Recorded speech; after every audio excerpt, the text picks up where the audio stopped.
നേഴ്സസിനായാലും അതല്ലാതെ ഒത്തിരി വന്നത് മറ്റേ സീനിയർ കെയറർ വിസകളായിരുന്നു. ആ ഒരു സംഭവം അതിന്റെ മുമ്പേ ഉണ്ടായിരുന്നില്ല. കാരണം ഈ യൂറോപ്യൻ യൂണിയനിൽ നിന്നൊക്കെ വരുന്ന ആളുകൾ ഇഷ്ടം പോലെ ഈ കെയറർ സെക്ടറിൽ അല്ലെങ്കിൽ കെയറർ മേഖലകളിലൊക്കെ അവർ ജോലി ചെയ്യുന്നുണ്ടായിരുന്നു. അപ്പോൾ അത് എക്സ്പീരിയൻസും കാര്യങ്ങളും എന്താണ് യു കെയുടെ ലൈഫ് സ്റ്റൈല് കാര്യങ്ങളെല്ലാം അറിയാവുന്നത് കൊണ്ട് തന്നെ അവർക്ക് വിസ ഉള്ളവർക്ക് ജോലി കിട്ടുന്നുണ്ട്, അല്ലെങ്കിൽ വിസ ചേഞ്ച് ചെയ്യാനുള്ള നല്ല സുവർണ അവസരമാണ് എന്ന് കാണുന്നുണ്ടല്ലോ. അതിന്റെ സത്യാവസ്ഥ എന്താണെന്നുള്ളത്. ഹായ്, ഹലോ, പുതിയൊരു വീഡിയോയിലേക്ക് എല്ലാ കൂട്ടുകാർക്കും സ്വാഗതം. അപ്പോൾ ഒരു കുഞ്ഞ് ഇടവേളയ്ക്ക് ശേഷം നമ്മൾ വീണ്ടും നമ്മളുടെ റിക്രൂട്ട്മെന്റ് അല്ലെങ്കിൽ UK ഓസ്ട്രേലിയ റിലേറ്റഡ് ആയിട്ടുള്ള ഒരു വീഡിയോ ആയിട്ടാണ് ഞാൻ വന്നേക്കുന്നത്. അപ്പോൾ ചാനൽ ആദ്യമായിട്ട് കാണുന്നവരുണ്ടെന്നുണ്ടെങ്കിൽ സബ്സ്ക്രൈബ് ചെയ്യുക. അതേപോലെ തന്നെ ഈ വീഡിയോ ഉപകാരപ്പെടുകയാണെന്നുണ്ടെങ്കിൽ അവസാനം വരെ കണ്ടിട്ട് നിങ്ങളുടെ ഫ്രണ്ട്സിനോ ഫാമിലിക്കോ ഒക്കെ ഷെയർ ചെയ്തും കൂടെ കൊടുക്കുക. പിന്നെ പറയാനുള്ളത്, നിങ്ങൾ ഈ വീഡിയോ ഇഷ്ടപ്പെടുകയാണെന്നുണ്ടെങ്കിൽ ഒന്ന് ലൈക്ക് അടിക്കുക. അതേപോലെ തന്നെ എന്തെങ്കിലുമൊക്കെ കമൻ്റായിട്ട് കുത്തിക്കുറിക്കുക കേട്ടോ. അപ്പോൾ ഇന്നത്തെ വിഷയം എന്ന് പറഞ്ഞിട്ടുണ്ടെങ്കിൽ, എനിക്കിപ്പോൾ കുറച്ച് ദിവസങ്ങളായിട്ട് കുറച്ച് മെസ്സേജുകളൊക്കെ ഇൻസ്റ്റയിൽ വരുന്നുണ്ട്. എല്ലാം തന്നെ ഈ UK റിക്രൂട്ട്മെന്റ് റിലേറ്റഡ് ആയിട്ടുള്ള കമൻസ് ആണ്. അപ്പോൾ എനിക്ക് മനസ്സിലായത്, ഞാനപ്പോൾ കുറച്ച് റിസർച്ച് ഒക്കെ ചെയ്ത് നോക്കി. അപ്പോൾ നോക്കുമ്പോൾ യൂട്യൂബിൽ ഒരുപാട് വീഡിയോസ് UKനെ ചുറ്റിപ്പറ്റിയിട്ട് UKയുടെ NHSനെ ചുറ്റിപ്പറ്റിയിട്ട് ഒക്കെ വന്നുകൊണ്ടിരിക്കുന്നുണ്ട്. അതിൽ ഒരു കുട്ടിയുടെ മെസ്സേജ് എനിക്ക് വല്ലാതെ സ്ട്രൈക്ക് ചെയ്തു. അതെന്താണെന്ന് ചോദിച്ചു കഴിഞ്ഞിട്ടുണ്ടെങ്കിൽ, ആ കുട്ടിയുടെ കല്യാണം ഉറപ്പിച്ചേക്കുന്നതാണ്. ആളിപ്പം ദുബായിലോ അല്ല ബഹ്റൈനിലെങ്ങാണ്ടാണ് വർക്ക് ചെയ്യുന്നത്. അപ്പോൾ ഹസ്ബൻഡ് ആകാൻ പോകുന്ന ആ വ്യക്തി NHSലെ നേഴ്സാണ്. ഏതോ ഒരു സ്ഥലത്ത്, ഞാൻ ഇപ്പോൾ സ്ഥലങ്ങളൊന്നും പറയുന്നില്ല, NHSലെ നേഴ്സാണ്. അപ്പോൾ ഇതുപോലെ ജോബ് നഷ്ടപ്പെടും എന്നൊക്കെയുള്ള കമൻസ് കാണുന്നുണ്ട്. അത് സത്യമാണോ ചേച്ചി? എൻ്റെ കല്യാണം ഉറപ്പിച്ചിരിക്കുവാണ്, ഞാൻ അങ്ങനെ വന്ന് രക്ഷപ്പെടാന്നുള്ള ഒരു പ്രതീക്ഷയിലാണ്, ഇപ്പോൾ OET പഠിച്ചുകൊണ്ടിരിക്കുകയെന്നൊക്കെ പറഞ്ഞിട്ട് ഒത്തിരി ആ കുട്ടി വളരെ വറീഡ് ആയിട്ടുള്ള ഒരു കമൻ്റ് ആട്ടോ കണ്ടത്. അത് കണ്ടപ്പോൾ എനിക്ക് തോന്നി, ഇതേപോലെ വിഷമിക്കുന്ന ഒരുപാട് പേരുണ്ടാവും. കാരണം ഒരു യൂട്യൂബിലും തന്നെ ക്ലിയർ ആയിട്ടുള്ള ഒരു കാര്യങ്ങളും അധികം എക്സ്പ്ലെയിൻ ചെയ്ത് കണ്ടിട്ടില്ല. അപ്പോൾ ആദ്യം തന്നെ നമുക്ക് ഈ NHSലെ പിരിച്ചുവിടൽ എന്താന്ന്, അതിന്റെ സത്യാവസ്ഥ എന്താണെന്നുള്ളത് നോക്കാം. അപ്പോൾ NHS ഇംഗ്ലണ്ടാണ് പിരിച്ചുവിടുന്നത്. അല്ലാതെ നമ്മൾ ഹോസ്പിറ്റലിൽ, അതായത് ഫ്രണ്ട് ലൈൻ വർക്കേഴ്സ് ആയിട്ട്, ഇപ്പോൾ ഡോക്ടേഴ്സ് നഴ്സസ് ഒക്കെ ആയിട്ട് ജോലി ചെയ്യുന്നവരുടെ ജോലിക്ക് യാതൊരു ഭീഷണിയും നിലവിൽ ഇല്ല. അൺലെസ് അവർ ഇതുപോലെ ഫേക്ക് സർട്ടിഫിക്കറ്റോ അല്ലെങ്കിൽ ഫേക്ക് എക്സാം ഒക്കെ എഴുതി സബ്മിറ്റ് ചെയ്തു, അങ്ങനെയുള്ള കേസുകളൊക്കെ ഇപ്പോൾ പിടിക്കുന്നുണ്ടെന്ന് കേൾക്കുന്നുണ്ട്. അതല്ലാതെ ജെന്യുവിൻ ആയിട്ട് എക്സാം എല്ലാം എഴുതി നല്ല രീതിക്ക് NHSൽ ജോലി ചെയ്തേക്കുന്ന നഴ്സസിൻ്റെയോ ഡോക്ടേഴ്സിൻ്റെയോ അങ്ങനെയുള്ള ഹെൽത്ത് കെയർ വർക്കേഴ്സിൻ്റെയോ ഒന്നും തന്നെ ജോലിക്ക് യാതൊരു പ്രശ്നവും ഉണ്ടാവില്ല എന്നുള്ളതാണ് ഇപ്പോഴത്തെ നിലവിലുള്ള സിറ്റുവേഷൻ. പിന്നെ ഈ പിരിച്ചുവിടുന്നത് എന്താണെന്നുള്ളതിനെ പറ്റിയിട്ട് കുറേ കൺഫ്യൂഷൻസ് ഉണ്ടാവാനായിട്ടുള്ള ചാൻസ് ഉണ്ട്. അത് NHSൻ്റെയും അതായത് ഹോസ്പിറ്റൽസിൻ്റെ, അതായത് നമ്മൾ ട്രസ്റ്റ് എന്ന് പറയുമല്ലോ, ഈ ട്രസ്റ്റുകളുടെയും പിന്നെ ഗവൺമെന്റിന്റെയും ഇടയിലുള്ള ഒരു ഗവേണിംഗ് ബോഡിയാണ് NHS ഇംഗ്ലണ്ട്. അത് UKയിലുള്ള 4 സ്റ്റേറ്റ്, അതായത് നമ്മളുടെ നോർത്തേൺ അയർലൻഡ്, സ്കോട്ട്ലൻഡ്, പിന്നെ വെയിൽസ്, ഇംഗ്ലണ്ട്, ഈ 4 സ്റ്റേറ്റ്സിനും ഓരോ ഗവേണിംഗ് ബോഡികളുണ്ട്. അപ്പോൾ അതിൽ ഇംഗ്ലണ്ടിന്റെ ഗവേണിംഗ് ബോഡിയാണ് NHS ഇംഗ്ലണ്ട് എന്നുള്ളത്. അതിന്റെ ആവശ്യം ഇപ്പോൾ നിലവിൽ ഇല്ല എന്നുള്ളതാണ് ഇപ്പോഴത്തെ ഗവൺമെന്റ് കണ്ടുപിടിച്ചേക്കുന്നത്. അപ്പം ആ ഒരു ഗവേണിംഗ് ബോഡീനെയാണ് ഇവർ പിരിച്ചുവിടാനായിട്ട് പോകുന്നത്. അതുകൊണ്ട് നമുക്ക് നേഴ്സസിന് ജോലി നഷ്ടപ്പെടും എന്ന് പറയുന്നതിനകത്ത് യാതൊരു കാര്യവുമില്ല. എനിക്ക് തോന്നുന്നു ഇവർ പലരും ഈ വീഡിയോസ് മുഴുവനായിട്ട് കാണുന്നില്ല. അതാണ് ഇതിന്റെ പ്രശ്നം. തംബ്നെയിലും പിന്നെ അതിന്റെ ഡിസ്ക്രിപ്ഷനും കാര്യങ്ങളും ഒക്കെയാണ് ഈ ഒരു തെറ്റിദ്ധാരണയ്ക്ക് ഇടയാക്കുന്നതെന്നാണ് എനിക്ക് തോന്നിയിട്ടുള്ളത് കേട്ടോ. അപ്പൊ നിങ്ങൾ അങ്ങനെ ഒരു തംബ്നെയിൽ കാണുവാണെന്നുണ്ടെങ്കിൽ ജസ്റ്റ് ക്ലിക്ക് ചെയ്തിട്ട് അതിൽ അവരെന്താണ് പറഞ്ഞേക്കുന്നതെന്നും കൂടെ നോക്കുക. ഒരുപാട് യൂട്യൂബേഴ്സ് ഇതിന്റെ ഡീറ്റെയിൽഡ് ആയിട്ടുള്ള വീഡിയോസും ചെയ്തിട്ടുണ്ട്. അപ്പോൾ ആ ഒരു ടെൻഷൻ മാറി കിട്ടിയെന്ന് ഞാൻ വിചാരിക്കുന്നു. എനിക്ക് തോന്നുന്നില്ല നമ്മളെ പോലെയുള്ള അല്ലെങ്കിൽ ഒരു സാധാരണ നേഴ്സായിട്ടൊക്കെ ചെന്നവർക്ക് ഈ ഒരു മാറ്റം അഫക്റ്റ് ചെയ്യുമെന്ന് എനിക്ക് തോന്നുന്നില്ല. പക്ഷെ ഒരുപാട് പേർക്ക് ജോലി നഷ്ടപ്പെടാനുള്ള ചാൻസ് ഉണ്ട്. അത് പക്ഷെ നമ്മളെ, അതായത് നഴ്സായിട്ടൊക്കെ വർക്ക് ചെയ്യുന്നവരെ, ഹോസ്പിറ്റലുകളിൽ വർക്ക് ചെയ്യുന്നവരെ ഈ ഒരു പിരിച്ചുവിടല് അല്ലെങ്കിൽ NHS ഇംഗ്ലണ്ടിന്റെ ആ ഒരു നിർത്തലാക്കൽ ബാധിക്കത്തില്ല എന്നുള്ളതാണ് ഒന്നാമത്തെ കാര്യം. രണ്ടാമത്തെ കാര്യം എന്താണെന്ന് വെച്ച് കഴിഞ്ഞാൽ, ഇപ്പോൾ അവിടുത്തെ ജോബ് ഓപ്പർച്യൂണിറ്റീസ് കുറഞ്ഞു എന്ന് പറയുന്നുണ്ട്. അതേസമയം തന്നെ അവിടെ ഇപ്പൊ നിലവിൽ അവിടെ ഉള്ളവർക്ക് ജോലി കിട്ടുന്നുണ്ട്, അല്ലെങ്കിൽ വിസ ചേഞ്ച് ചെയ്യാനുള്ള നല്ല സുവർണ അവസരമാണ് എന്ന് കാണുന്നുണ്ടല്ലോ. അതിന്റെ സത്യാവസ്ഥ എന്താണെന്നുള്ളത് അത് പറയുവാണെന്നുണ്ടെങ്കിൽ, കുറച്ച് വർഷങ്ങൾക്ക് മുമ്പ് ഈ ബ്രെക്സിറ്റ് നിർത്തലാക്കിയ ഒരു സംഭവം. ബ്രെക്സിറ്റിന് മുന്നേ എന്ന് പറഞ്ഞു കഴിഞ്ഞാൽ യൂറോപ്യൻ യൂണിയനുള്ള ആളുകൾക്ക് ഇഷ്ടം പോലെ UKയിൽ വന്നുപോയി അവർക്ക് ആവശ്യമുള്ളത്രയും കാലം അവിടെ നിന്ന് പഠിക്കുകയോ അല്ലെങ്കിൽ ജോലി ചെയ്യുകയൊക്കെ ചെയ്തിട്ട് അവർക്ക് തിരിച്ച് അവരുടെ രാജ്യത്തേക്ക് പോവാം. പിന്നെ തോന്നുമ്പോൾ തിരിച്ചിങ്ങോട്ട് വരാം. അങ്ങനെയുള്ള ഒരു സംവിധാനമായിരുന്നു. അതായത് അവർക്ക് ഇതുപോലെ നമ്മളൊക്കെ പോകുന്ന പോലെയുള്ള യാതൊരു പേപ്പർ വർക്കിന്റെയും ആവശ്യം ഉണ്ടായിരുന്നില്ല. പക്ഷേ ബ്രെക്സിറ്റോട് കൂടിയിട്ട് ആ ഒരു സുഗമമായിട്ടുള്ള ആ ഒരു യാത്ര UK സാധിക്കാതെ വന്നു. അങ്ങനെ വന്നു കഴിഞ്ഞപ്പോൾ എന്താ സംഭവിച്ചതെന്ന് ചോദിച്ചു കഴിഞ്ഞിട്ടുണ്ടെങ്കിൽ അവിടുത്തെ ഒരുപാട് അൺസ്കിൽഡ് ഒക്യുപ്പേഷൻസിലും അതുപോലെ സ്റ്റുഡൻറ് വിസയുടെ കാര്യങ്ങളിലും എല്ലാം ഒത്തിരി സ്റ്റുഡൻസിൻ്റെ കാര്യത്തിലൊക്കെ ഒത്തിരി ഷോർട്ടേജ് ഉണ്ടായി. അപ്പോൾ അവർക്ക് അവിടെ ജോലി ചെയ്യാനായിട്ട് ആളില്ല എന്ന് വന്നു. ആ ഒരു സമയത്താണ് നമ്മളെ പോലെയുള്ള നമ്മുടെ ഏഷ്യൻ രാജ്യങ്ങളിൽ നിന്ന്, പ്രത്യേകിച്ച് നമ്മുടെ കേരളത്തിൽ നിന്നും നമ്മുടെ മൊത്തത്തിൽ നമ്മുടെ ഏഷ്യൻ കൺട്രീസിൽ നിന്ന് ഒരുപാട് പേര് UK കുടിയേറാനായിട്ടുള്ള അവസരമുണ്ടായി. കാരണം അവിടെ അത്രയും ജോലിയുടെ വേക്കൻസികൾ വന്നു. അപ്പോൾ അവർക്ക് വിദേശത്ത് നിന്ന്, അതായത് നമ്മളെ പോലെയുള്ള ആളുകളെ റിക്രൂട്ട് ചെയ്യാതെ വേറെ ഓപ്ഷൻ ഇല്ല എന്നുള്ളൊരു അവസ്ഥയിലാണ് നമ്മളെ പോലെയുള്ളവർക്ക് അവിടെ അവസരങ്ങൾ ഉണ്ടായിരുന്നത്. അങ്ങനെ വന്നപ്പോഴാണ് നമ്മളെ പോലെയുള്ള ഇപ്പം ജോലിക്കായാലും അതല്ല സ്റ്റഡീസിനൊക്കെ ആയാലും ഒരുപാട് പേര് UK കുടിയേറിയത്. അതേപോലെയാണ് ഹെൽത്ത് കെയർ സെക്ടറിലാണെങ്കിലും ഇപ്പം കോവിഡിൻ്റെ സമയത്തൊക്കെ നമുക്കറിയാം, കോവിഡൊക്കെ ഒത്തിരി ബാധിച്ച ഒരു രാജ്യമാണ് UK എന്ന് പറയുന്നത്. അപ്പം ആ ഒരു സമയത്തൊക്കെ ഇവർ പേടിച്ചിട്ട് ജോലി നിർത്തിയ ഒരുപാട് പേരുണ്ട്. ഇപ്പോൾ നമ്മളുടെ ഹോസ്പിറ്റൽസിലൊക്കെ, ഇപ്പോൾ ഞാനൊക്കെ വർക്ക് ചെയ്തെടുത്ത് തന്നെ ഞാൻ കേട്ടിട്ടുണ്ട് ഒത്തിരി പേര് അതിൻ്റെ മുന്നേ ഉണ്ടായിരുന്നവരൊക്കെ റിസൈൻ ചെയ്ത് പോയി എന്നുള്ള രീതിയിൽ. കാരണം അവർക്ക് റിസൈൻ ചെയ്ത് വീട്ടിലിരുന്നാലും ഗവൺമെൻറ്റിൽ നിന്നുള്ള എല്ലാ ബെനിഫിറ്റ്സും കിട്ടും. അപ്പോൾ അവർക്ക് ജോലി ചെയ്യാൻ വരേണ്ട ഒരു ആവശ്യമില്ല. അവർ പേടിച്ചിട്ട് പിന്നെ, കാരണം നമുക്കറിയാം നമ്മൾ ഹോസ്പിറ്റലിലൊക്കെ എത്ര റിസ്ക് എടുത്തിട്ടാണ് ജോലി ചെയ്യണമെന്നുള്ളത്. ഈ ഒരു ഇൻഫെക്ഷൻ്റെ സമയത്ത്, അത്രയും പാൻഡമിക്കിൻ്റെ സമയത്തും നഴ്സസ് അല്ലെങ്കിൽ ഡോക്ടേഴ്സിന് ജോലി ചെയ്യാൻ പോവാതിരിക്കാനായിട്ട് യാതൊരു ഓപ്ഷനും ഉണ്ടായിരുന്നില്ല. അപ്പോൾ ആ ഒരു സമയത്ത് ബ്രിട്ടീഷ് സിറ്റിസൺഷിപ്പ് കിട്ടിയ ആളുകൾ ജോലിക്ക് പോയില്ലെങ്കിലും കുഴപ്പമില്ല, കാരണം അവർക്ക് ബെനിഫിറ്റുകളെല്ലാം കിട്ടും എന്നുള്ള ആ ഒരു കണ്ടീഷൻ വന്നു കഴിഞ്ഞപ്പോഴത്തേക്കും അവരെല്ലാവരും തന്നെ ജോലി നിർത്തി. അങ്ങനെ NHS വലിയൊരു ഷോർട്ടേജിലോട്ട് പോയി. അങ്ങനെയാണ് ഞാൻ ഉൾപ്പെടെയുള്ള ഒരുപാട് നഴ്സുമാർ ആ പാൻഡമിക്കിൻ്റെ സമയത്തും അത് കഴിഞ്ഞിട്ടും UK റിക്രൂട്ട്മെൻറ്റുകൾ, അതായത് ഇവർ ബൾക്ക് റിക്രൂട്ട്മെൻ്റ് ആണ് നടത്തിയത്. അതിനകത്തൊക്കെ ഒരുപാട് പൈസ ഇവർ ചിലവാക്കിയിട്ടുണ്ട്. അപ്പോൾ അതിന് ഗവൺമെൻറ്റിന് നേരിട്ടൊരു ഇൻവോൾവ്മെൻറ്റ് അതിനകത്ത് ഉണ്ടായിരുന്നില്ല എന്നാണ് പറയുന്നത്.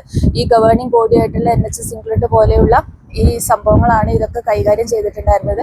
അതുവഴി തന്നെ ഇവർക്ക് ഒരുപാട് സാമ്പത്തിക നഷ്ടം അല്ലെങ്കിൽ ഒരു ബാധ്യത ആ ഒരു റിക്രൂട്ട്മെൻ്റ് ഒക്കെ നടത്തിയതിനകത്തുനിന്ന് വന്നിട്ടുണ്ട്. അപ്പോൾ ഈ ബ്രെക്സിറ്റും കോവിഡും എല്ലാം കൂടെ ഒരുമിച്ച് ബാധിച്ച സമയത്താണ് നമ്മളെപ്പോലെയുള്ള ഒരുപാട് പേർക്ക്, ഇപ്പോൾ അത് നഴ്സസിനായാലും അതല്ലാതെ ഒത്തിരി വന്നത് മറ്റേ സീനിയർ കെയറർ വിസകളായിരുന്നു. ആ ഒരു സംഭവം അതിൻ്റെ മുമ്പേ ഉണ്ടായിരുന്നില്ല. കാരണം ഈ യൂറോപ്യൻ യൂണിയനിൽ നിന്നൊക്കെ വരുന്ന ആളുകൾ ഇഷ്ടം പോലെ ഈ കെയറർ സെക്ടറിൽ അല്ലെങ്കിൽ കെയറർ മേഖലകളിലൊക്കെ അവർ ജോലി ചെയ്യുന്നുണ്ടായിരുന്നു. അപ്പോൾ അതുകൊണ്ട് തന്നെ അവർക്ക് ആ ഒരു മേഖലയിൽ ഷോർട്ടേജ് ഉണ്ടായിരുന്നില്ല. എന്നാൽ ഈ പറഞ്ഞ കാരണങ്ങളൊക്കെ കൊണ്ട് തന്നെ അവർക്ക് ആ മേഖലയിലും ഷോർട്ടേജ് ആയി.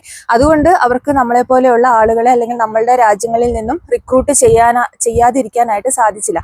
അങ്ങനെയാണ് കഴിഞ്ഞ ഒരു 5 വർഷത്തിനുള്ളിൽ അത്രയും ബൾക്ക് റിക്രൂട്ട്മെന്റ് ഈ ഒരു മേഖലയിൽ നടന്നിട്ടുണ്ടായിരുന്നത്.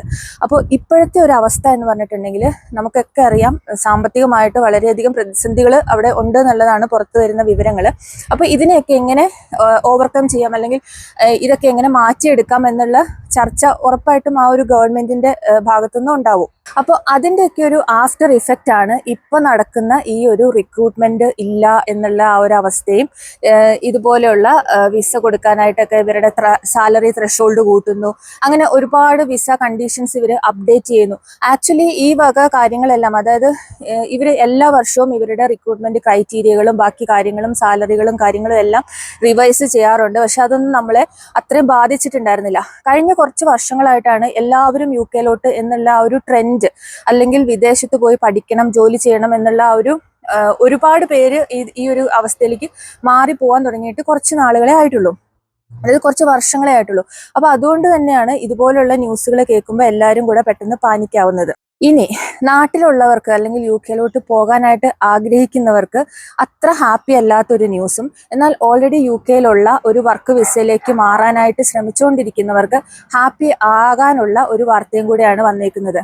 അതായത് ഇപ്പം ഞാൻ നേരത്തെ ഓസ്ട്രേലിയയുടെ ഒരു റിക്രൂട്ട്മെന്റ് ക്രൈറ്റീരിയനെ പറ്റി പറഞ്ഞ സമയത്ത് ഞാൻ മെൻഷൻ ചെയ്തിട്ടുണ്ടായിരുന്ന ഒരു കാര്യമാണ്, ഇവർക്ക് ഇവിടെ ഉള്ള സിറ്റിസൺഷിപ്പോ അല്ലെങ്കിൽ പെർമനന്റ് റെസിഡൻസിയോ ഉള്ള ഒരു ആളിനെ ജോലിക്ക് കിട്ടുന്നില്ല എന്നുള്ള കാര്യം ഇവിടെ പ്രൂവ് ചെയ്താൽ മാത്രമാണ് ഇവർക്ക് വിദേശത്ത് നിന്ന് റിക്രൂട്ട്മെന്റ് നടത്താനുള്ള പെർമിഷൻ ഗവൺമെന്റ് കൊടുക്കത്തുള്ളൂ എന്നുള്ള കാര്യം. ഈ സെയിം സംഭവമാണ് ഇപ്പോൾ UK നടക്കാൻ പോകുന്നത്. അതായത് അവിടെ UK ഓൾറെഡി ഉള്ള സ്റ്റുഡൻറ് വിസയിലുള്ളവരോ അല്ലെങ്കിൽ PSW ഉള്ളവരോ, അതല്ല ഇപ്പം നമുക്കറിയാം കെയറർ വിസയുടെ ഒക്കെ പേരിൽ ഒരുപാട് തട്ടിപ്പുകൾ നടന്നിട്ടുണ്ടായിരുന്നു. കെയറർ വിസ, ഡൊമിസിലറി കെയർ, ഇങ്ങനെയൊക്കെ പറഞ്ഞിട്ട് ഒത്തിരി പേരെ അങ്ങോട്ട് റിക്രൂട്ട് ചെയ്ത് കഴിഞ്ഞിട്ട് അവർക്ക് ജോലിയില്ല, വിസ എക്സ്പയർ ആയി കഴിയുമ്പോൾ അത് റിന്യൂ ചെയ്ത് കൊടുക്കാതെയൊക്കെ ഒത്തിരി സംഭവങ്ങൾ നമ്മൾ കേൾക്കുന്നുണ്ട്. അപ്പോൾ അങ്ങനെയൊക്കെ ഉള്ളവർക്ക് ഒരു വിസ കൊടുത്ത് അവരെ ജോലിക്ക് എടുക്കണം എന്നാണ് ഇപ്പം നിലവിൽ വന്നേക്കുന്ന ഒരു നിയമം എന്ന് പറയുന്നത്. അതായത് April 9 തൊട്ടാന്ന് തോന്നുന്നു അത് പ്രാബല്യത്തിൽ വരുന്നത്. അപ്പോൾ ഈ ഒരു കാര്യം നടക്കുന്നത് കൊണ്ട് ഞാൻ പറഞ്ഞ പോലെ നാട്ടിൽ നിന്ന് പോവാൻ ശ്രമിക്കുന്നവർക്ക് കുറച്ച് ബുദ്ധിമുട്ടായിരിക്കും. അതേപോലെ തന്നെ നാട്ടിൽ നിന്ന് റിക്രൂട്ട്മെന്റ് നടത്തുന്നവർക്ക്, അങ്ങനെ നടത്തുന്ന ഏജൻസിനും അത് അത്ര ഒരു ഹാപ്പി ന്യൂസ് അല്ല. അപ്പോൾ പക്ഷെ ഈ സെയിം സംഭവം തന്നെ UK ഓൾറെഡി എത്തിപ്പെട്ടവർക്ക് ഒരു ഹാപ്പി ന്യൂസ് ആണ്. കാരണം സ്റ്റുഡൻസിനൊക്കെ വിസ ചേഞ്ച് ചെയ്യാനുള്ള ഓപ്ഷൻ ഈ ഒരു നിയമം കൊണ്ട് വരാനുള്ള ചാൻസ് ഉണ്ട്. കാരണം സ്റ്റുഡൻറ് പീരീഡിൽ തന്നെ ഇപ്പം നമ്മൾ, അതായത് ഇവർക്ക് NHS ജോലി കിട്ടും എന്നല്ല ഞാൻ പറഞ്ഞത്, പക്ഷേ കെയറായിട്ടും സീനിയർ കെയറായിട്ടും ഒക്കെ വിസ സ്വിച്ച് ചെയ്യാനുള്ള ഒരു ഓപ്ഷൻ ഈ ഒരു റൂള് നിലവിൽ വന്നിട്ടുണ്ടെങ്കിൽ ഉണ്ടാവും.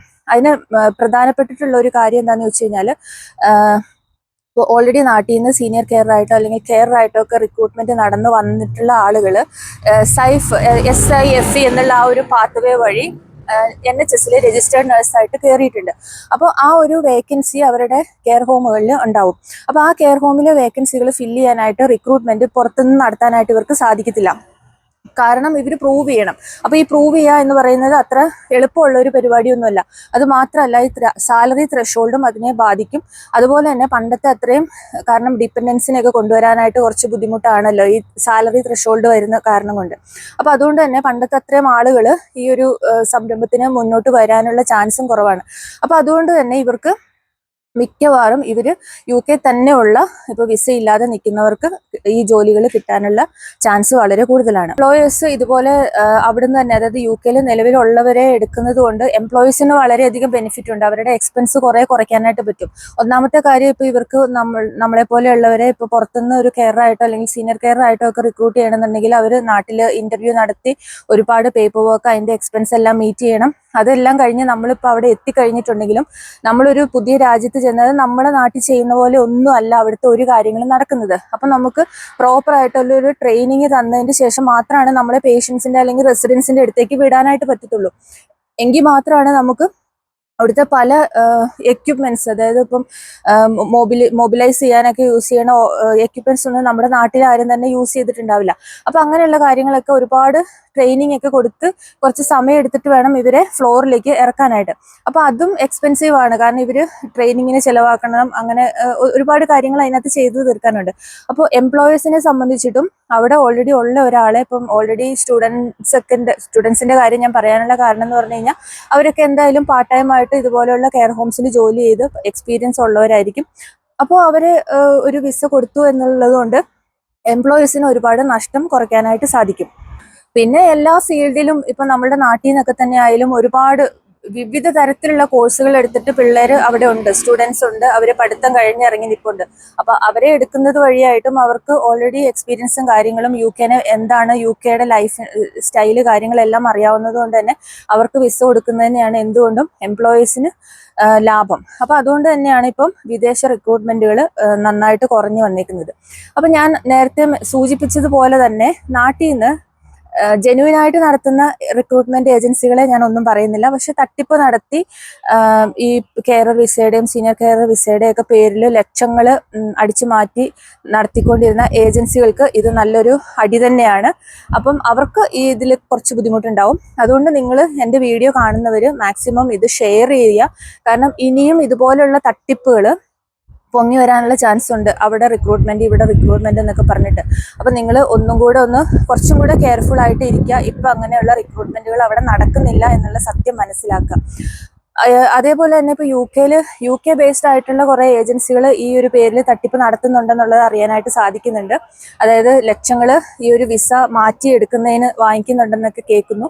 അതിനെ പറ്റിയിട്ടൊക്കെ കൂടുതൽ ഇതുപോലെ ഇൻഫർമേഷൻസ് കിട്ടുവാണെന്നുണ്ടെങ്കിൽ ഉറപ്പായിട്ടും ഷെയർ ചെയ്യാം. അപ്പം ഇന്നത്തെ ഈ ഒരു വീഡിയോയിലൂടെ നിങ്ങളുടെ കുറെ ഡൗട്ടുകളൊക്കെ ക്ലിയർ ആയി എന്ന് വിശ്വസിക്കട്ടെ. എനിക്ക് പേഴ്സണലി കുറെ മെസ്സേജുകൾ വന്നുകൊണ്ടാണ് കേട്ടോ, ഇവരെല്ലാവരും പാനിക്കായിട്ടിരിക്കുവാണ്. ഒരു അമ്മയും മെസ്സേജ് അയച്ചിട്ടുണ്ടായിരുന്നു, എൻ്റെ മോൾ ഇപ്പോൾ കുറച്ച് നാളെ ആയിട്ടുള്ളൂ പോയിട്ട്, ഒന്നും മീൻസ് നമ്മൾ സാമ്പത്തികമായിട്ടൊന്നും ആയിട്ടില്ല, ജോലി വേണ്ടാന്ന് വെക്കേണ്ട വരുമോ മോളെ എന്നൊക്കെ ചോദിച്ചിട്ട്. അപ്പോൾ ഇതൊക്കെ കേൾക്കുമ്പോൾ നമുക്കറിയാം ഈ ഒരു എത്രത്തോളം ഈ ഒരു ന്യൂസ് സ്പ്രെഡ് ആവുന്നുണ്ട്, അത് എത്രത്തോളം ആളുകളെ പാനിക് ആക്കുന്നുണ്ട് എന്നുള്ളത്, അതായത് NHS ജോലി പോകും എന്നുള്ള ഒരു കാര്യം. അപ്പോൾ അതുകൊണ്ട് മാത്രമാണ് ഇങ്ങനെ ഒരു വീഡിയോ ഞാൻ ചെയ്യുന്നത്. അപ്പോൾ ഇഷ്ടമായെങ്കിൽ വീഡിയോ ലൈക്ക് ചെയ്യുക, അതേപോലെ തന്നെ ചാനൽ സബ്സ്ക്രൈബ് ചെയ്യാതെ കാണുന്നവരുണ്ടെന്നുണ്ടെങ്കിൽ സബ്സ്ക്രൈബും കൂടെ ചെയ്തേക്കാം. ഇതുപോലുള്ള മറ്റൊരു വീഡിയോ ആയിട്ട് ഞാൻ വീണ്ടും വരുന്നതായിരിക്കും. അതുവരേക്കും എല്ലാവർക്കും bye. Thank you so much for watching.